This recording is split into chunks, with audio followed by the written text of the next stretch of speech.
독일 남서쪽에 프랑스랑 딱 붙어있는 아주 작은 주가 하나 있습니다. 바로 잘란트 주인데요. 독일에서 도시주 빼고는 제일 작지만 그 역사는 정말 거대합니다. 오늘은 스스로 자기 나라를 선택해야만 했던 땅, 이 잘란티의 아주 특별한 여정을 한번 따라가 보려고 합니다. 자, 여러분 한번 상상해 보세요. 내가 쓰는 돈, 내가 쓰는 말, 심지어 내 국적까지 평생에 걸쳐서 몇 번이나 바뀐다면 어떨 것 같으세요? 이게 그냥 영화 같은 얘기가 아니라 20세기 잘란트 사람들에겐 정말 현실이었거든요. 독일인이었다가 프랑스 사람이었다가 다시 독일인으로 그 엄청난 정체성의 소용돌이 속으로 지금부터 같이 들어가 보시죠. 오늘 우리가 살펴볼 이야기는 크게 네 부분입니다. 먼저 왜 이 땅이 두 강대국 사이에서 줄다리기를 해야 했는지, 그리고 1920년부터 57년까지 이어진 소위 잘란트 문제가 뭔지 알아볼 거고요. 그 다음엔 석탄을 캐던 땅이 어떻게 컴퓨터의 심장으로 변신했는지, 마지막으로 이 모든 역사가 만들어낸 아주 독특한 문화 이야기까지 나눠보겠습니다. 자, 그럼 첫 번째 장, 두 나라 사이에서입니다. 대체 어떻게 이 조그만 동네가 강대국들의 싸움판이 되었을까요? 원래 수백 년 동안 잘란트는 그냥 여러 작은 영토들이 모여있는, 딱히 주목받지 못하는 곳이었어요. 그런데 산업혁명이 터지면서 이 땅의 운명이 180도 바뀝니다. 바로 이 땅 밑에 어마어마한 양의 석탄이 묻혀있다는 게 밝혀진 거죠. 당시 철강 산업의 쌀이었던 석탄 때문에 잘란트는 순식간에 프랑스와 독일 모두에게 절대 포기할 수 없는 전략적 요충지가 되어버렸습니다. 두 번째 장으로 넘어가죠. 잘란트 문제 1920-1957. 말 그대로 37년간 이어진 정체성 위기의 시대입니다. 이 타임라인을 보면 정말 정신이 하나도 없죠. 보세요. 1차 세계대전 끝나고 1920년에 국제연맹이 여긴 이제 프랑스가 관리해 라고 정해버립니다. 그러다 15년 뒤에 주민투표를 했는데 세상에 90%가 넘는 사람들이 우린 독일로 돌아갈래 라고 외쳤어요. 그런데 이게 끝이 아니에요. 2차 세계대전이 끝나니까 이번엔 또 프랑스 보호령이 됩니다. 그리고 운명의 1955년 두 번째 주민투표에서 사람들이 독립국가 대신 서독을 택했고 마침내 1957년에 서독의 10번째 주가 된 겁니다. 와, 정말 롤러코스터 같죠? 아니, 왜 이렇게까지 이 작은 땅을 두고 뺏고 뺏기는 일이 반복됐을까요? 당시 국제정세를 보면 그 답이 좀 보입니다.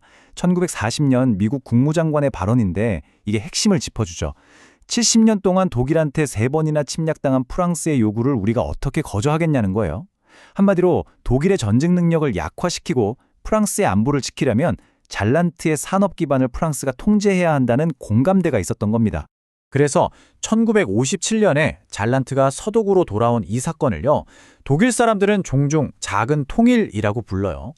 우리가 아는 1990년 동서독 통일과는 구별하기 위해서죠.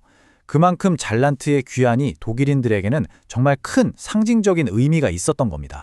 자, 이렇게 정치적으로 안정을 찾은 잘란트는 이제 또 다른 거대한 변화를 맞이합니다. 세 번째 장, 탄광에서 컴퓨터로. 이 지역의 정말 드라마틱한 경제 변신 이야기입니다. 이건 과거와 현재가 완전히 다른 나라 수준이죠. 20세기에는 석탄, 철강, 도자기 같은 소위 굴뚝 산업이 경제를 이끌었다면 21세기의 잘란트는 자동차 산업, 컴퓨터 과학, 정보 시스템 같은 첨단 산업의 중심지가 됐습니다. 굴뚝에서 나오던 검은 연기가 이젠 데이터 센터의 열기로 바뀐 셈이죠.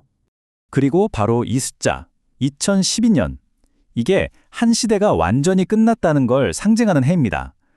잘란트의 마지막 탄광이 문을 닫은 해거든요.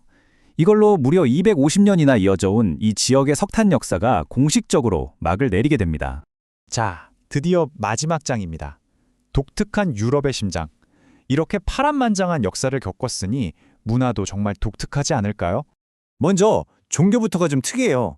독일하면 보통 개신교 이미지가 강한데 잘란트는 독일에서 카톨릭 신자 비율이 가장 높은 주입니다. 인구의 절반이 훌쩍 넘는 56.8%가 카톨릭 신자예요. 이것만 봐도 다른 독일 지역과는 뭔가 다른 분위기가 느껴지죠? 그리고 이게 진짜 재밌는 부분인데요. 이 동네 사람들 말하는 걸 들어보면 프랑스어가 막 섞여 있어요. 예를 들어서 보도를 뜻하는 프랑스어 투르투아를 투르투바라고 하고요. 끈을 뜻하는 피셀은 피셀, 자, 가자 하는 알레는 그냥 알레 이렇게 일상적으로 씁니다. 신기하죠? 역사가 사람들 입에서 그대로 살아 숨쉬는 거예요.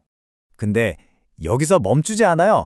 잘란트는 아예 대놓고 우리 주는 2043년까지 독일어랑 프랑스어 둘 다 완벽하게 쓰는 동네로 만들겠다. 이렇게 선언했습니다. 자신들의 복잡했던 과거를 오히려 미래에 엄청난 경쟁력으로 삼으려는 거죠. 처음엔 서로 차지하려고 싸우던 갈등의 땅에서 이제는 두 나라를 이어주는 다리가 된 잘란트의 여정.